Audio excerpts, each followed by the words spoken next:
Now that we've summarized the different types of reactions and how to identify them, we're going to look to see how we can predict what the products of different reactions will be.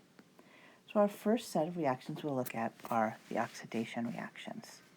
There are three major types of oxidation reactions. The products will depend upon the type of reactant you started with in the oxidation reaction. First, we'll look at the reaction of alcohols, then the reaction of aldehydes, and finally we'll look at the combustion of organic compounds. We'll start by looking at the reaction of alcohols in an oxidation reaction. There are three general types of alcohols that we need to focus on. They are primary, secondary, and tertiary alcohols. There is no such thing as a quaternary alcohol. You need to be able to identify the type of alcohol that you have in order to predict the products of this reaction. First, let's look at the types of alcohols. Recall that we want to identify a primary alcohol, that is an OH that is attached to a carbon that is attached to either 0 or 1 carbon that is directly attached to it. It doesn't say how long the carbon chain is, just how many are directly attached to that carbon. A secondary carbon is a hydroxyl OH that is bonded to a carbon, and that carbon has 2 carbons directly attached to it. And finally, a tertiary alcohol is an alcohol, an OH hydroxyl group, that has a carbon attached to it, and that carbon has 3 carbons directly attached to it. Again, the chain may be much longer than that, but we're looking at how many are bonded to the carbon that holds on to the OH. Now that we can find our primary, secondary, and tertiary alcohols, we can look at how they react in oxidation reactions. In the oxidation reaction of an alcohol, one of the things that happens is that we add a bond to oxygen. In order to do that, we need to remove the hydrogen from the oxygen and the hydrogen from carbon, because our total number of bonds on carbon should be 4 bonds. The total number on oxygen should always be 2. The hydrogen is the only atom we'll be removing. In this case, the product of the reaction will be an aldehyde. So we know that primary alcohols are oxidized to aldehydes. Now let's look at our secondary alcohol. To oxidize it, we add a bond to oxygen. When we add the bond to oxygen, we're going to remove 2 hydrogens, one from the oxygen and one from the carbon. And when we're done, we're left with a ketone. So we can see that secondary alcohols are oxidized to ketones. Now let's see what happens with a tertiary alcohol. When we look at a tertiary alcohol, we try to place another bond between the oxygen and the carbon, and then we would need to remove a hydrogen from each. We see that we cannot remove a hydrogen because there is no hydrogen to be removed from the carbon. There are 3 carbon bonds, and that means there's nothing left to bond to hydrogen. So that tells us that tertiary alcohols do not react in oxidation reactions.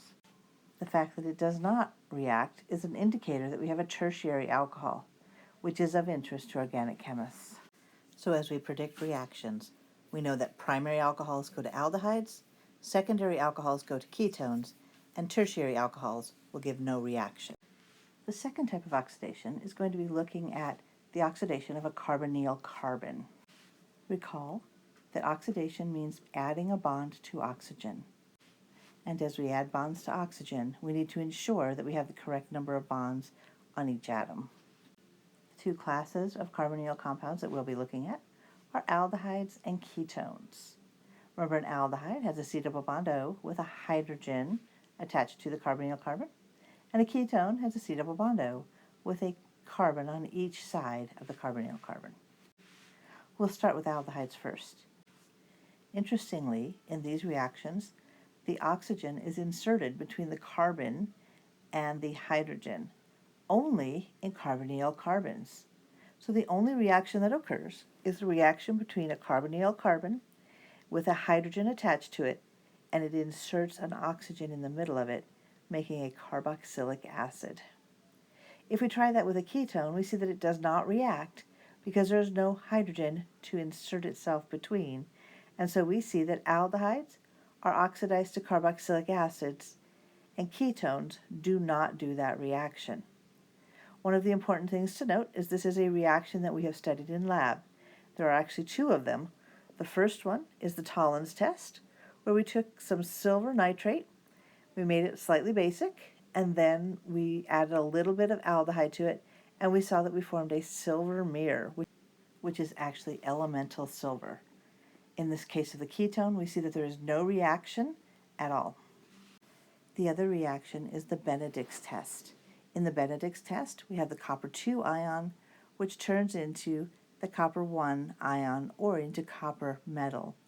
In either case, it turns into an orangish color, and we see a color change where this beautiful blue-green liquid turns into a kind of murky, dark greenish orange liquid, sometimes with solid parts floating in it. Both of those reactions only occur with aldehydes, and so they are considered a test for an aldehyde.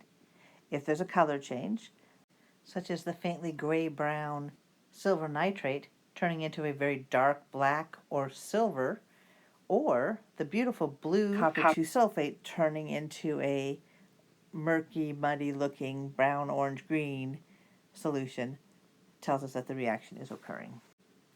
Overall, the reaction you need to know for this test is that aldehydes are oxidized to carboxylic acids, ketones are not oxidized. You will also be expected to know that the Tollens test and the Benedict's tests are the two tests for aldehydes, and that the product of those reactions will also give us a carboxylic acid.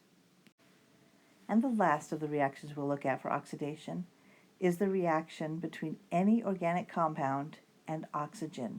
This is called a combustion reaction, and it is one of our tests for organic compounds. We can identify an organic compound from an inorganic compound by just burning it. Please don't test everything in your house. In these combustion reactions, the two products are always the same. They are carbon dioxide and water, both in the gaseous form, so you don't see them being emitted. When you run your car, you're doing a combustion reaction. In that case, you're using octane, using oxygen from the air, and quite often a catalyst called the palladium catalyst that we know as our catalytic converter, and that converts all of the octane into carbon dioxide and water. A second reaction that is very commonly done is the reaction of your body using food. So as we use food, food has a lot of organic chemicals in them. When food is reacted with the oxygen that you breathe in, it forms carbon dioxide and water and a lot of energy, which is how we run our bodies. Interestingly, that means that the way your body works is like an engine of a car. You need to give it fuel in order for it to run. Be sure to know both the reactants and the products for each of these reactions. If there's a limited amount of oxygen, then the products are no longer carbon dioxide and water, but it becomes carbon monoxide and water. Carbon monoxide is a deadly gas, so we have to be very careful to always make sure there's plenty of oxygen around, or use very small sample sizes. In your house, if your house were to burn down, you'll notice that there is a limited amount of oxygen, and that many people die of carbon monoxide poisoning before anything else kills them in a burning house. Please make sure that you have some sort of carbon monoxide tester in your house, because this is a very dangerous chemical that is easily produced when there is limited oxygen. Cleaning out your filters on your furnace will help you to stop that from happening. We have to always be careful of having limited oxygen when anything is burning. To summarize, the 4 product classes that we're going to be producing begin with 4 different reactants. First, if you have a primary alcohol, we'll be making an aldehyde. If you have a secondary alcohol, you'll be making a ketone. If you have a tertiary alcohol, it does not react. If you have an aldehyde, it will be oxidized to a carboxylic acid. If you have a ketone, it will not react. And if you combust any organic compound, 2 of the products will be carbon dioxide and water, assuming there's enough oxygen around. Additionally, there are 4 tests that can be done using the oxidation reactions. The first one is for alcohols, primary or secondary alcohols, will give a positive test in the chromic acid test. Tertiary alcohols will give a negative test. For carbonyls, we can use the Benedict's test or the Tollens test. Aldehydes will give a positive test for those, and ketones will give a negative test. And finally, our test for organic compounds is the combustion test. If it burns, it's organic.